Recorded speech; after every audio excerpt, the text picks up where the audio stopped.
ভারতবর্ষের শাসনামলে এই বঙ্গপ্রদেশকে শাসন করাটা বরাবরই বেশ কঠিন ছিল। খিলজি শাসনামল থেকে বলেন বা তুঘলকি শাসনামল অথবা মুঘল সাম্রাজ্যের সময়ে বরাবরই এই বঙ্গপ্রদেশে ছোটখাটো বিদ্রোহ থেকে শুরু করে এদেশের মানুষরা কেন যেন বরাবরই নিষেধাজ্ঞা অমান্য করতে অভ্যস্ত ছিল।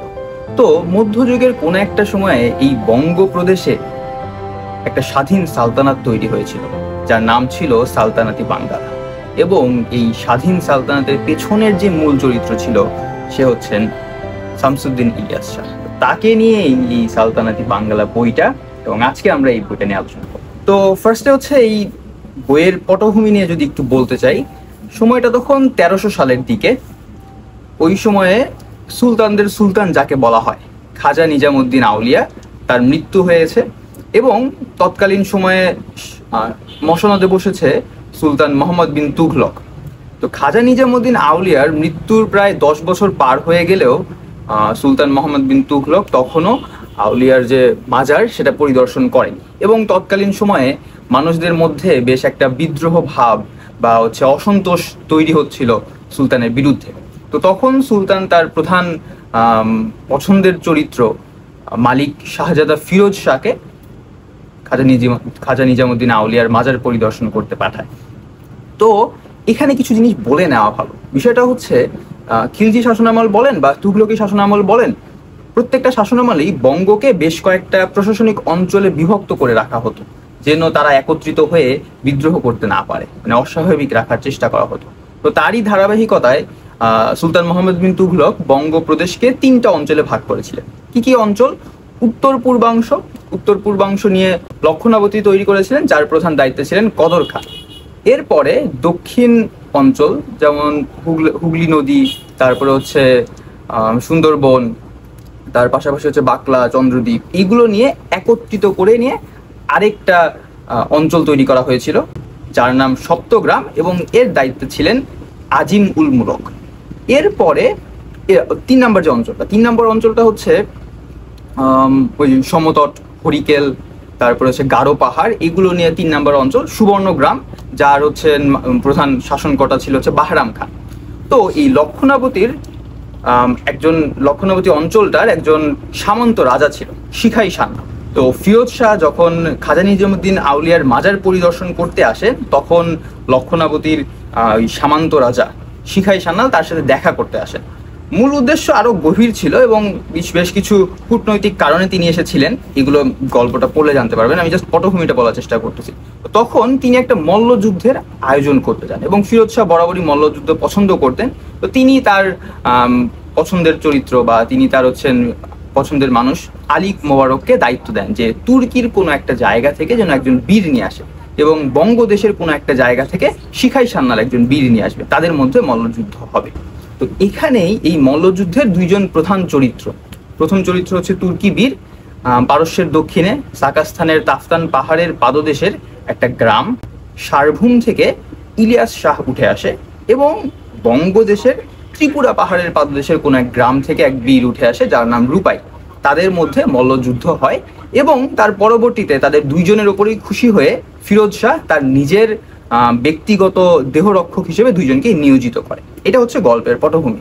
এরপরে কিভাবে এই ইলিয়াস শাহ শামসুদ্দিন ইলিয়াস সাথে পরিণত হলেন, কিভাবে কি করার কারণে তাকে হচ্ছে ফিরোজ শাহ থেকে পালিয়ে যেতে হলো, এবং তার পরবর্তীতে কিভাবে ছোট ছোট স্টেপের মাধ্যমে, ছোট ছোট ঘটনার মাধ্যমে সে কিভাবে এই পুরা বাংলা অঞ্চলটাকে একত্রিত করে নিয়ে, বাংলা অঞ্চলটাকে ধীরে ধীরে জয় করে নিয়ে সালতানাতি বাঙ্গালা তৈরি করলেন, তার গল্পটা হচ্ছে এই বইতে এক্সপ্লেইন করা আছে বা সুন্দর করে আলোচনা করা আছে। তো এটা ঐতিহাসিক বই না, ইতিহাসের বই না, ঐতিহাসিক উপন্যাস বলতে পারেন। স্বাভাবিকভাবে এখানে ইতিহাসের বেশ কিছু চরিত্র নিয়ে আসা হয়েছে এবং তার পাশাপাশি কিছু কাল্পনিক চরিত্র আনা হয়েছে। তো এই বইটার বেশ কিছু ভালো দিক হচ্ছে কাল্পনিক চরিত্রগুলো ইতিহাসকে মানে অতটাও বিকৃত করে নাই, আমার কাছে ইতিহাসের বিকৃতটা অতটা মনে হয় না। সো কাল্পনিক যে চরিত্র 2-1টা আছে সেগুলো মোটামুটি ইতিহাসকে অক্ষুণ্ণ রেখেছে।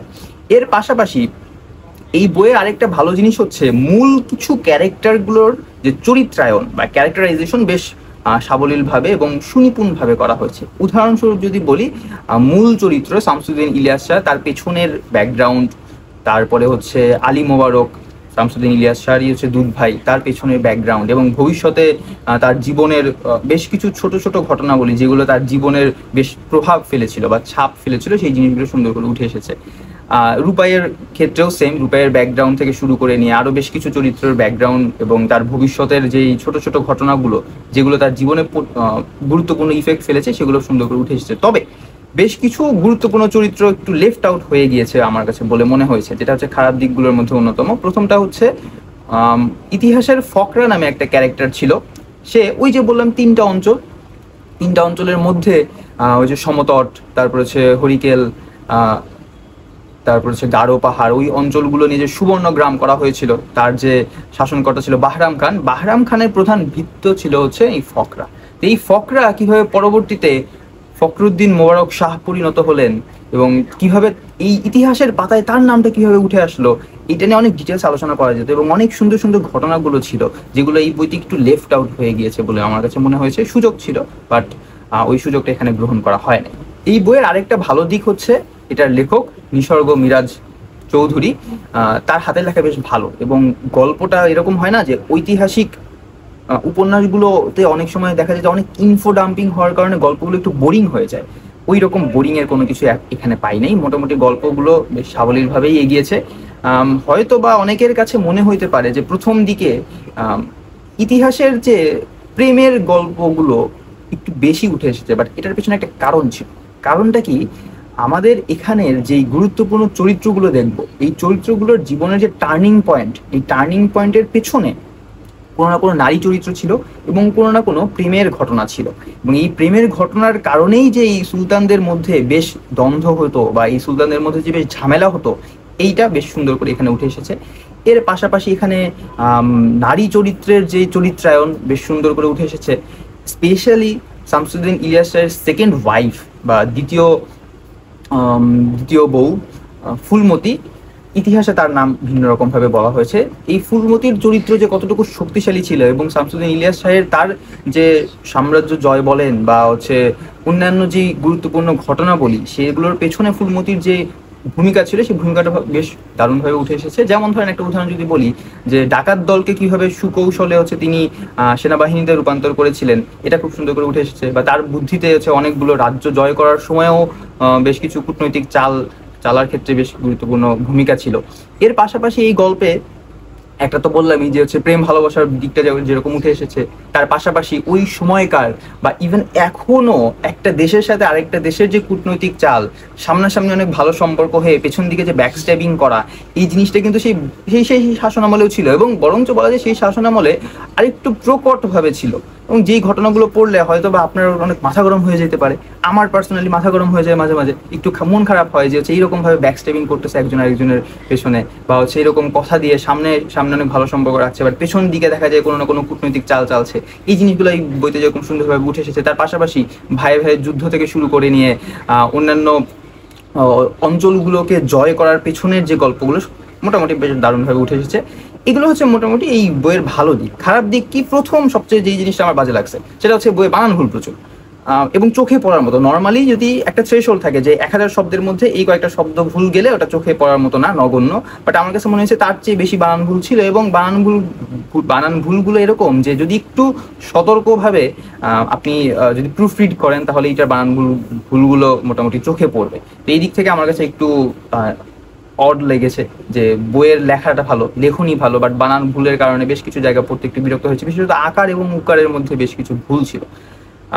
আরেকটা যে জিনিসটা খারাপ লাগছিল তো বললামই, যে ইতিহাসের প্রধান একটা চরিত্র হচ্ছে ফকরা, কিভাবে ফখরুদ্দিন হয়ে উঠলো এটা নিয়ে অতটা ডিটেলস আলোচনা করা হয় নাই। এর পাশাপাশি বেশ কিছু ঘটনা একটু দ্রুত চলে গেছে। দেখেন বইয়ের সাইজ খুব একটা বড় না, অতটা মোটা বইও না। এখানে ধরেন হচ্ছে 175 পৃষ্ঠা দেওয়া আছে। তো এই 175 পৃষ্ঠার মধ্যে অনেকগুলা ঘটনাবলী নিয়ে আসতে হয়েছে। তো সবগুলো ঘটনাবলী অত ডিটেলসে আলোচনা করা সম্ভব হয় নাই। আচ্ছা, এছাড়া এই তিনটা জিনিস ছাড়া মোটামুটি আমার কাছে বইয়ের বাকি সব জিনিস ভালো লাগছে। এবং আমার কাছে মনে হয়েছে যে বাংলা প্রদেশের বা হচ্ছে এই বঙ্গদেশের ইতিহাসের পেছনের একটা বই হিসেবে এই বইটা বেশ ভালো কাজ করবে। এবং টু বি অনেস্ট, বইটা পড়ার সময় আমার কাছে বেশ ইন্টারেস্টিং লাগতেছিল এবং বইটা পড়ে আমি বেশ উপভোগ করেছি। আপনারা যদি হচ্ছেন ঐতিহাসিক উপন্যাস পড়তে পছন্দ করেন, অথবা এই বঙ্গপ্রদেশের বা এই বাঙ্গালা প্রদেশের হচ্ছে যদি ইতিহাস সম্পর্কে জানতে চান, তাহলে এই বইটা রেকমেন্ডেড থাকবে। মোটামুটি আমার কাছে বইটা যথেষ্ট ভালো মনে হয়েছে। আচ্ছা, কিছু টেকনিক্যাল জিনিস নিয়ে আসা উচিত। স্ট্রেট স্পাইন দেওয়া আছে, স্ট্রেট স্পাইন দেওয়া থাকলেও মানে স্ট্রেট স্পাইন দেওয়া থাকলে নর্মালি খুলে পড়তে সুবিধা হয়, বাট বইটা তো অত মোটা না, এটা খুলে পড়তে খুব একটা অসুবিধা হবে না।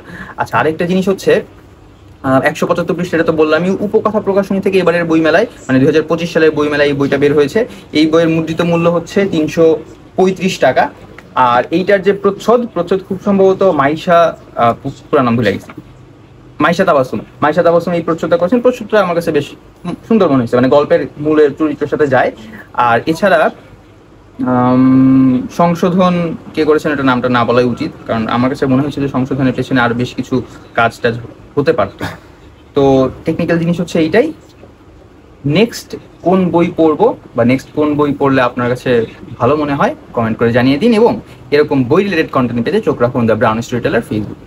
আনটিল দেন,